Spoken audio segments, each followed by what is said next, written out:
Сәлеметсіздер ме оқушылар?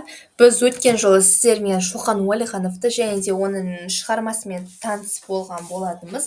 Ал енді сол Ыстықкөл сапарының күнделігі атты шығармасын астындағы осы тапсырмаларды орындайтын боламыз.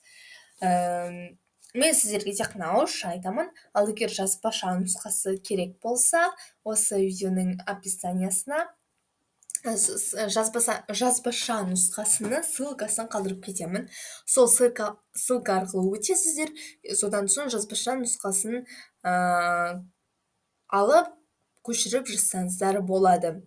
Ал мына видеода біз сіздермен толық талқылайтын боламыз. Яғни мына сөз сырларын, әдеби теориялық ұғым не екенін және де әрбір тапсырманы жеке-жеке түсіндіретін боламын. Міне, ендеше бастайық. Әдеттегідей сөз сырынан бастайық. Сөз сырында бізде 5 сөз берілген екен.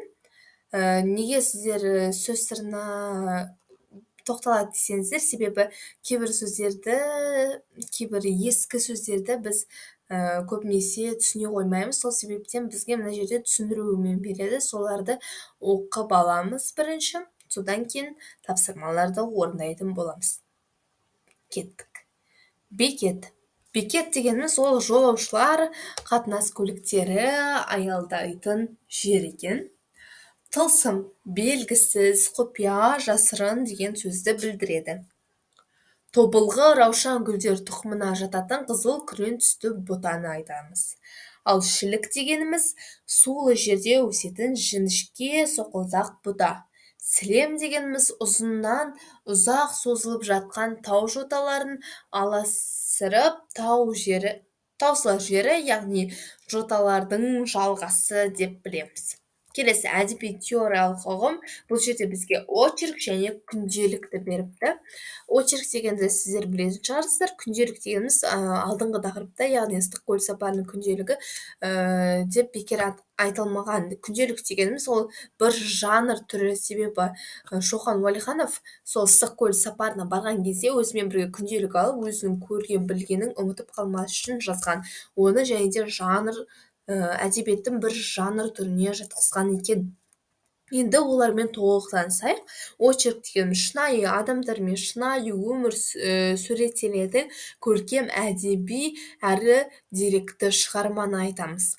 Ал күнделік дегеніміз публицистикалық шығарма түрі, қаламгердің өз көзімен көрген, білген жайларын есте сақтау үшін жазылатын жанр.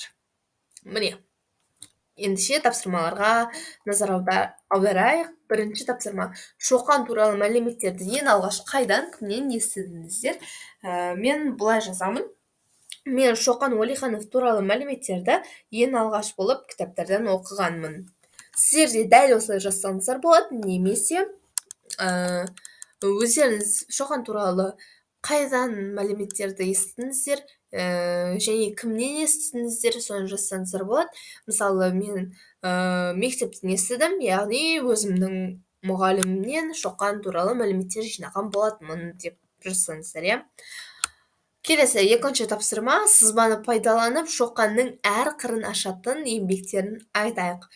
Яғни біз оның тек қана ақын ағартушы ғана емес, тарихшы, саяхатшы, географ, ауыз әдебиеті, ғылым, сосын суретші екенін білеміз. Егер сіздер Шоқан туралы әлі білмесеңіздер, немесе өтпесеңіздер, мен осы видеоның астына бірнеше ссылкалар қалдырып кетемін. Яғни бірінші ссылка ол бізде Шоқан Уәлихановтың толық өмірбаяны, оның тарихи жолын, саясат жолын, саяхат жолын, және де географ екенін айтқанын, және де ауыз әдебиеті, ғылым жолдарын, және де суретші екенін, және де мен көптеген сапарлары туралы ашып барлығын нақтылап, Шоқан Уәлихановты толық өмірбаянын сіздерге түсіндіру үшін бір видео арнадым. Сол видеоның ссылкасын осы видеоның описаниясына қалдырамын.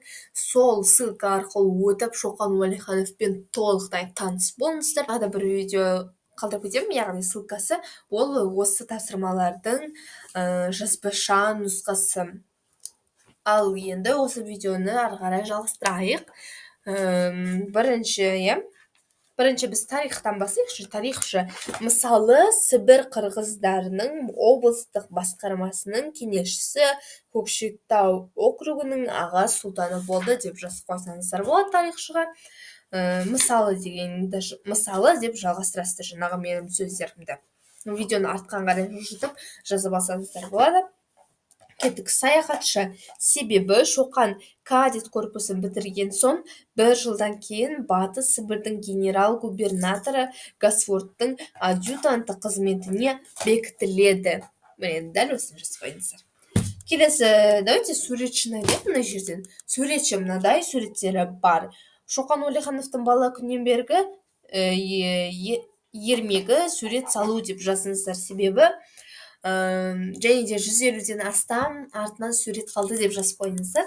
Себебі мынадай суреттері бар деп біз оның қандай сурет салғанын білмейміз.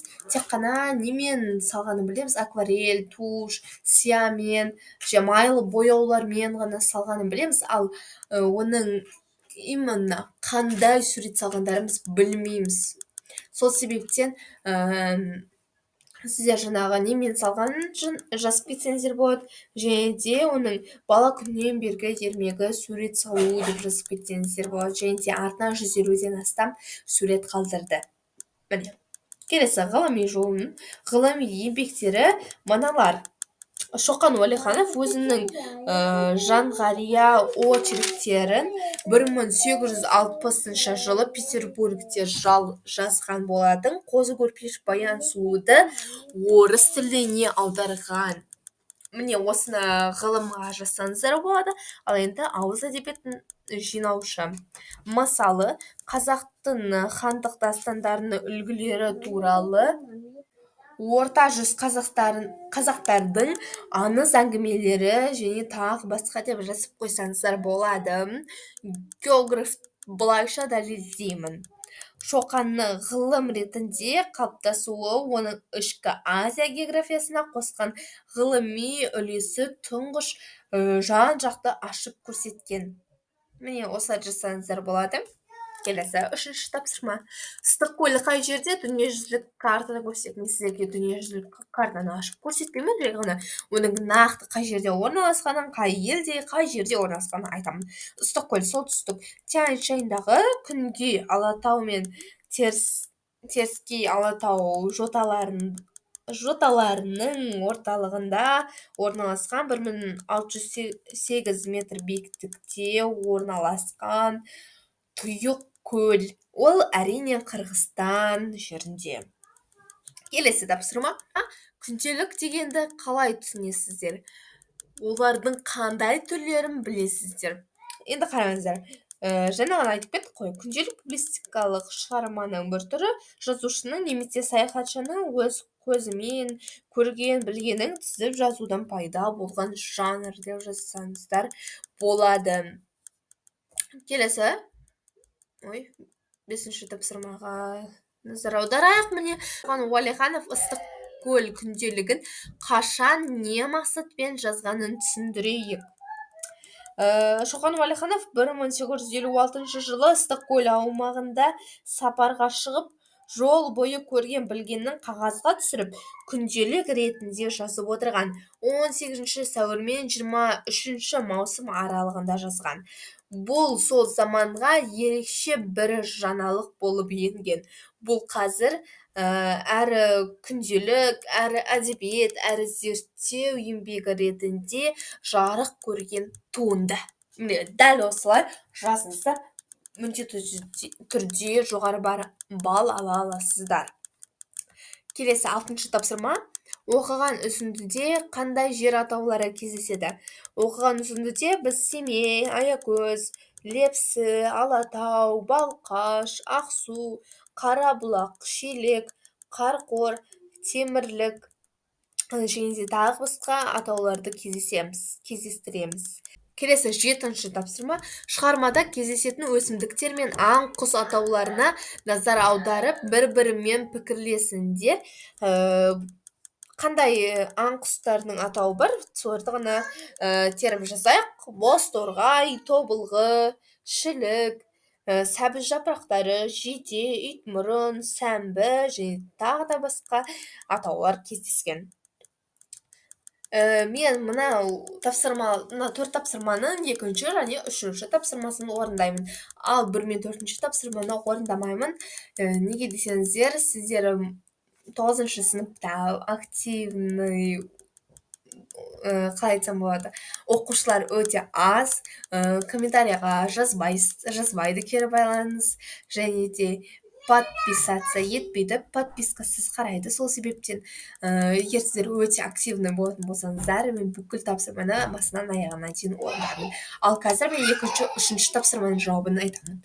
Екінші тапсырмаға назар аударайық. Үзіндіде кездескен жер, су, өзен, көл атауларына қатысты аңыздар туралы білетін ақпаратымызбен бөлісейік. Мысалы, аягөз жерін алатын болсақ, ол аңыздар, батырлар мен абыздар елі деп естігенмін.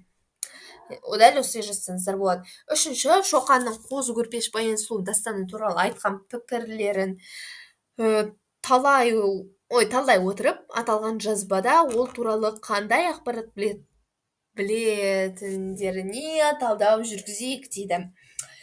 Кадет корпусында Кослейский екеуі қазақ эпосын зерттеді, және де қозы көрпеш баян сұлуды орыс тіліне аударған. Міне дәл осыны жазсаңыздар болады. Оқушылар, біз бүгін тапсырмаларды орындадық. Ыстықкөл сапарының күнделік атты шығармалардың астындағы тапсырмалар бар. Сол тапсырмаларды бүгін сіздермен тек қана орындамай, барлығын талдап шықтық. Тағы да мына жақта тапсырмалар бар. Оларды мен орындамаймын, және де 1-ші, 4-ші тапсырманы да қалдырып кеттім. Мен негізі талдайтын едім, бірақ та сіздерден активный оқушылар өте аз. Егер сіздер дәл қазір мен каналыма подписаться етіп, колокольчикті басып қойып, содан соң осы видеоға лайк, комментарий жазып кетіп, өте активный оқушылар болсаңыздар, мен барлығын бастан аяғынан сіздерге түсіндіріп, жауаптарын барлығын шығарып беремін. Сол себепті өте активный болып жүріңіздер. Ал келесі сабақта біз Ыстықкөлде шығармасын оқитын боламыз, және де соның астындағы барлық тапсырмаларды орындайтын боламыз. Содан соң бізде екінші бөлімге арналған тест сұрақтары бар, және сонымен бізде екінші 90 тапсырмалары, тақырыптары бітетін болады. Ендеше келесі көріскенше сау болыңыздар.